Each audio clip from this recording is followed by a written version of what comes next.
really, it looks like. So lots of people have been, this is another separate issue from Sue Gray, but this issue of private school fees and the VAT on the private school fees, there's been so much pushback, hasn't there, over, are you going to bring it in January, right in the middle, slap bang in the middle of the school year? Apparently they're sticking to that. Also sticking to the winter fuel payments. It just doesn't make sense. I heard there's a local authority, I won't name them now because we'd have to get a comment, but there's a local authority down where I am where they're now having to pay for homeschooling because there's not enough state spaces for the private pupils who are forced out of their schools, basically, in their education because their parents can no longer afford it. These were all the warnings. Anyway, we're going to speak to Conservative leader contender Robert Jenrick now. Robert, we wanted to talk to you first to mark, the anniversary of October the 7th, the terrible terrorist attack on the Israeli people. It's hard to believe it's been an entire year. I was reading with interest your short article in the Daily Mail, where you essentially say that people like Keir Starmer have for too long shied away from the issue of Islamism, the issue of terrorist sympathisers in this country. I guess the question is, what can be done about that? Well, good afternoon. And firstly, let me say that we join in our sympathy and giving my thoughts and prayers to all of those who suffered on the terrible barbaric attacks on October the 7th. And I had the honour of meeting Mandy, the mother of Emily, our remaining British hostage, when I went to the memorial event on Sunday in Hyde Park. But the broader point that you raise is an important one. We, as a country, need to be united against all forms of extremism, and particularly Islamist extremism, which remains prevalent in our society. I think that too many politicians shy away from tackling this issue. What I want to see is adopt the most robust approach. That means ending mass migration so that we stop making the problem worse and importing foreign criminals and terrorists into our country, as happens now. Ensure the police enforce our laws without fear or favour, which is not happening in all instances at the moment, as we've seen. For example, people shouting jihad off the streets of London, and the Home Office, as I did when I was Immigration Minister, taking robust action to revoke visas and deport people who fall below the basic standards we would expect in our country. Robert, is it fair to say, though, that Keir Starmer has maintained a conspiracy of silence over Islamism? That's quite an accusation, isn't it? Well, look, when I raised Islamist extremism in the House of Commons just a few months ago, I was shouted down by Labour MPs who accused me of being an extremist merely for raising these incidents. That's wrong. We should be voicing the concerns of the silent majority in our country who want us to be a united, integrated nation, which is not happening in all instances right now. And I don't see Keir Starmer speaking out on these issues. In fact, he has a record of campaigning against the things that need to be done. He put his name to letters preventing the Home Office from removing dangerous people from our country, such as foreign national offenders. And when he responded to the riots at the beginning of the summer, he was quick to call out the far right, absolutely the thuggery and violence that we saw from those quarters, but he was selective and squeamish about calling out the sectarian gangs that we also saw on our streets. And that's not leadership. Robert, I guess many people will agree with you, of course, and your sentiments, but you are echoing the words of Suella Braverman last year, who fell on her sword for expressing the same views. And I'm not sure if you saw this Observer piece yesterday, which was headlined, "They have him by the balls. Senior Tories warn Robert Jenrick will be at the mercy of the Braverman right as leader." Party figures say the frontrunner will be brought down by the right if he tries to move to moderate ground if you do become leader. So, first of all, are you fearful that you'll have to move to the centre ground if you become leader? And also, are you a genuine right-winger? Some Tory members are suggesting your rhetoric, your Braverman-esque rhetoric, is just for this leadership race. Well, firstly, Ben, I wouldn't believe everything that you read in The Guardian. I saw that article and it's a complete load of rubbish. It's in the conspiracy theory box.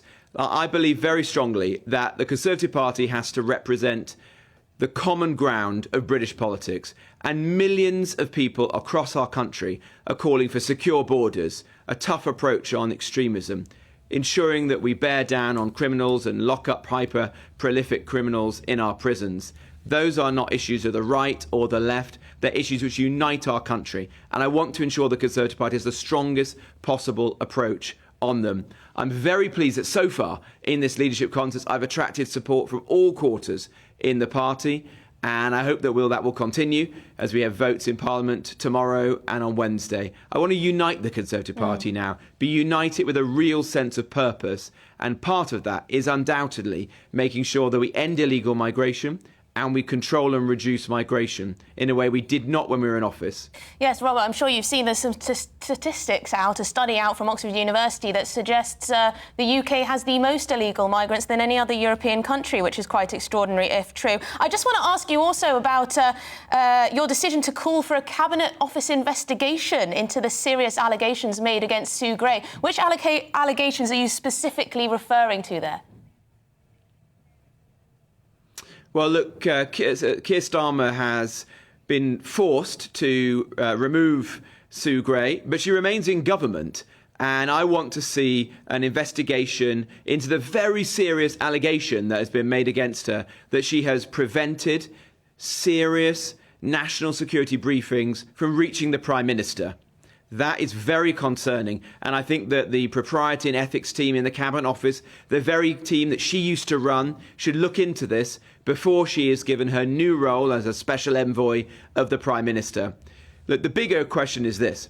This is a government that is now in free fall. It's tanking in the polls, and the very person that Keir Starmer handpicked to run his government has been forced out as a result of infighting and division amongst his special advisers. He's weak. He's not a leader. He's not been able to bring order to Downing Street, let alone the government that he runs. And it's leading to big policy failures, left, right and centre, whether that's taking away the winter fuel payment for 10 million poor pensioners or handing over British sovereign territory to an ally of China, compromising an important strategic military base. You know, that raises a big question. On whose side is Sir Keir Starmer? Is he on the side of the British public and our national interest, or is he on the side of international diplomatic opinion and international law? You know what side I'm on. I'm on the side of the British public. Well, I'm not casting aspersions, but Starmer infamously did say he'd prefer Davos to Westminster, but yeah, make of that what you will. Robert Jenrick, thank you for joining us this afternoon, and apologies if you were able to hear yourself through your earpiece. I think you may have had trouble with that, so apologies. Thank you, Robert. Yeah, sorry about that. Oh dear, oh dear. Anyway, joining us now is our political editor, Christopher Hope. Christopher, thank you very much indeed. You've been speaking to Number 10 spokesperson for us, haven't you? What did they say? Well, the meeting here, the first lobby meeting of this new term back in Parliament for MPs, and when we are briefed by the PM's official spokesman, mainly about Sue Gray. She's got a new job now as a Nations and Regions envoy. Into her role comes Morgan McSweeney. That's an immediate role. We'll see later if she's paid more than the Prime Minister, as she was in the old role, or I would lay a big bet on the fact that she won't be paid more than the Prime Minister. But Sue Gray, Morgan McSweeney, these names should mean very little to viewers and listeners. They're not really that important to people outside the place where I am now in Whitehall, but they signify a lack of grit, a problem at the heart of government. The fact this government started well and seemed to stop governing when MPs went off for their summer holidays, and have allowed events to buffet this government, notably over free glasses and donated suits and flats by Lord Ali, the Labour peer, and they haven't really gone past that. The government's trying to get back into the swing of things now. We're expecting measures this week on the day one rights for people in their jobs. Those are measures pushed by Angela Rayner and Jonathan Reynolds, the business secretary. So they're trying to get back underway, but really I think a real worry for this government why they can't grip it tightly. And I wonder whether part of the problem is we saw back in 2019 when Boris Boris Johnson became Prime Minister, he was going to stop Jeremy Corbyn and get Brexit done. He did all that within 40 days and then almost drifted. What do we do next? And I sense this government hasn't really got a grip on it, what it's in power for, despite the scale of its majority. It got rid of the Tory party, and then what? Well, we'll wait and see. Maybe Morgan McSweeney, this Svengali figure, this head of strategy during the election, maybe he might give some grip over this government and try to direct where it's going.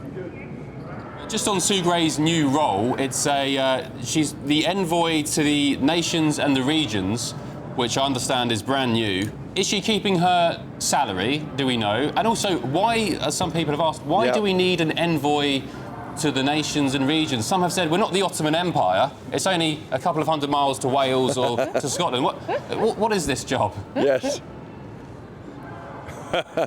Well, Ben, you're right. I mean, the job doesn't exist until it was given to Sue Gray, so it's not a job we've ever heard before. No one's being replaced here.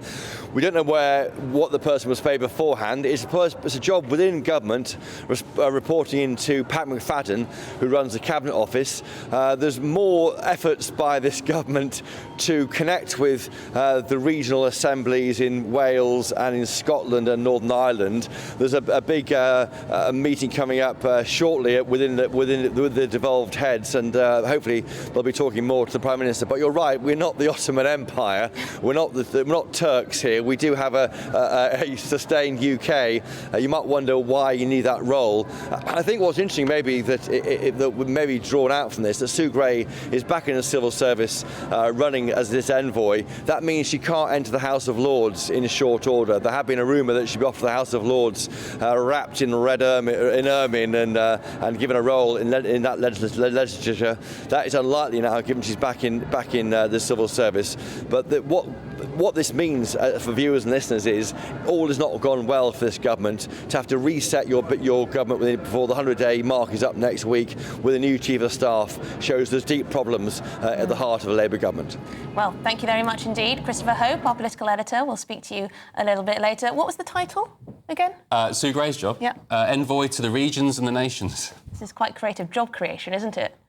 If Sue Gray's a problem, just ask her to leave government. Don't shoehorn in some made-up job. Some people were joking that she'd be travelling to Wales and Scotland and the regions to check out the latest fashion trends for Keir Starmer. I mean, will Morgan McSweeney get the same salary as Sue Gray, which of course was so controversial because it was more than the Prime Minister? Will he take a lower salary? That was what a lot of people in the Cabinet Office were angry about, wasn't it? Or at least in number 10. Anyway, we shall see. So the House of Lords isn't on the cards for now.